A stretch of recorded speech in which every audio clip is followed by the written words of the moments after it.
Welcome to a Valley Sports Plug Phoenix Suns playoff recap for round one, game two. I'm Chris Patrick, and with me is my man Michael Benjamin here to break it down for you. So let's go ahead and see how game two broke down for the Suns at Footprint Center. A slightly better start than game one. The Clippers did have a lead 29-24 at the end of the first, but the Suns would fight back to end the second, going on an 11-2 run, tying the game 59-59 at the break. Suns kept their momentum going to start the third, and by the end of the quarter, it was the Suns in control 92-87. The Suns stayed hot and secured the victory in the fourth, outscoring the Clippers 31-22 for the quarter and a final score of 109-123, tying the series at one game apiece. Now I'll pass it over to Mike for an in-depth look at game two. As Chris stated, better start, more intensity, exactly what we wanted to see. But we were still leaving shooters wide open.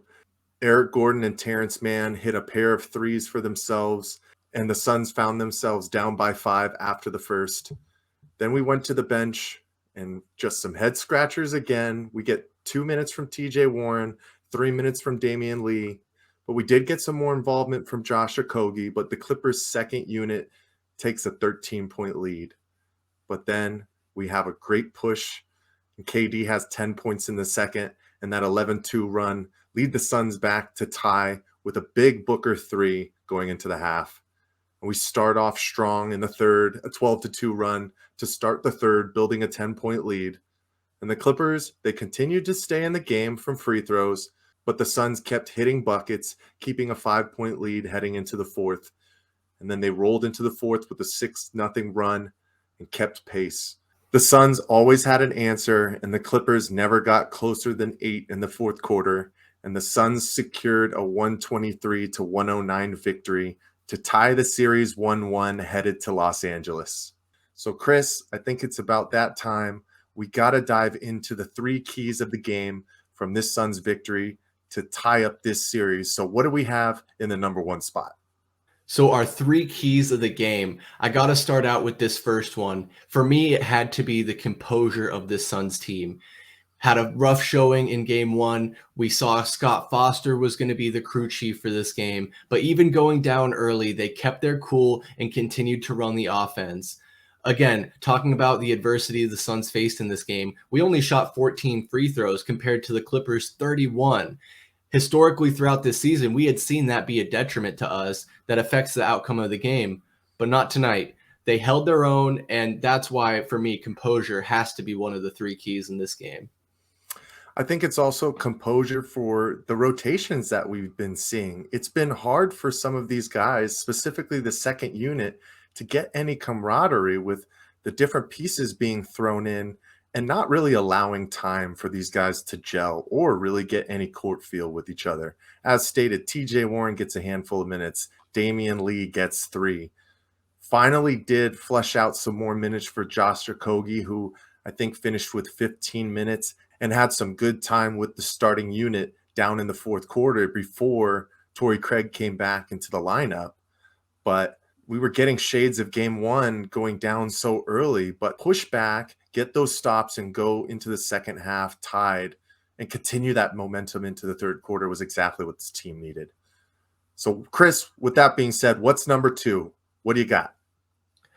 Our second key to this game was the intensity. This team brought it wire to wire. And in the second half specifically, I felt like they really ramped it up. They were shutting down second chance opportunities left and right, taking big shots confidently and knocking them down, more importantly.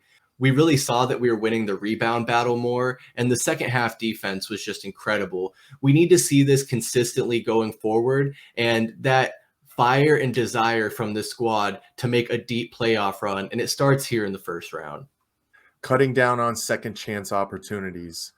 Exactly. Rebounding is more so just about hustle. And the first half of this game, we were questioning it once again with the Clippers having 8 offensive rebounds, but they held them to only 5 in the second half and out-rebounded them on the defensive end 28-20. And overall, in the rebounding department, 35-32. So heart, hustle, also with the defense in the second half, the consistent doubling of Kawhi Leonard getting the ball out of his hands. Still scores 31 because that's what superstars do, but it forced the ball into the hands of some of their secondary guys who had open looks like Bones Highland, but they couldn't contribute. And that's what you need in the playoff runs, to put the ball into other guys who aren't ready for those opportunities and take advantage when that time comes. Chris, what's our final key of the game for this Game 2 victory for the Phoenix Suns? Mike, it's got to be the shot selection and making those big shots. The mid-range mafia was on full display, whether it was Chris Paul, DeAndre Ayton, Devin Booker, or Kevin Durant. They were all pulling up and hitting shots when we needed them most. An impressive 58.8% from the field goal range.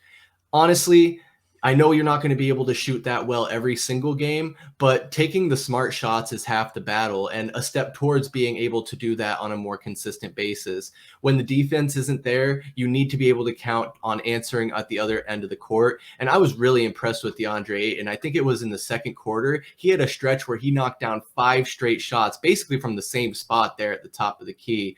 So I need them to continue to make those smart shots and take smart shots so we can continue seeing these victories pile up. And you got to give credit to the newcomer to the starting lineup as well, Torrey Craig. He comes in, hits 5 threes, has 17 points total, hit his open shots when he had those opportunities. They're unselfish. They look to find the open man.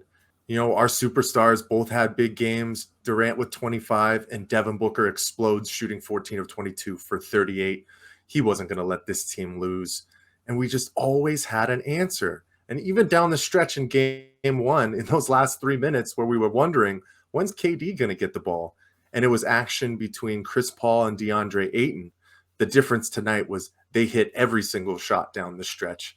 And like we said, the Clippers never got closer than 8 because our superstars came to play and our guys finished when we needed to. Chris, what are your final thoughts from this one heading into Los Angeles for a pivotal Game 3 matchup against the Los Angeles Clippers? Honestly, just need to keep doing what they did tonight and replicate that. Obviously, not a perfect game. I have some gripes. There was some foul trouble DeAndre Ayton found himself in early in the third quarter. Landry Shamet didn't do anything really coming off the bench. But Torrey Craig, man, on fire. He needs to keep it up. I mean, from the three-point line, whether it was knocking down big shots to playing hard on the defensive end, Devin Booker giving guys fits on both ends of the court. This team needs to keep up their intensity, and I'm very confident that we'll be able to close out this series. 100% with you, Chris. I mean, this was the Suns basketball that we were seeing with Kevin Durant on the floor and that 8-0 start to his Suns career. There is encouraging signs that we saw from this game, going back to why we lost Game 1 with our defensive rebounding woes and some of our transition defense, which unfortunately leaked into the first half. But they made those adjustments in the second half and really tightened things up. And down in the fourth quarter, it never was really in doubt, it felt like.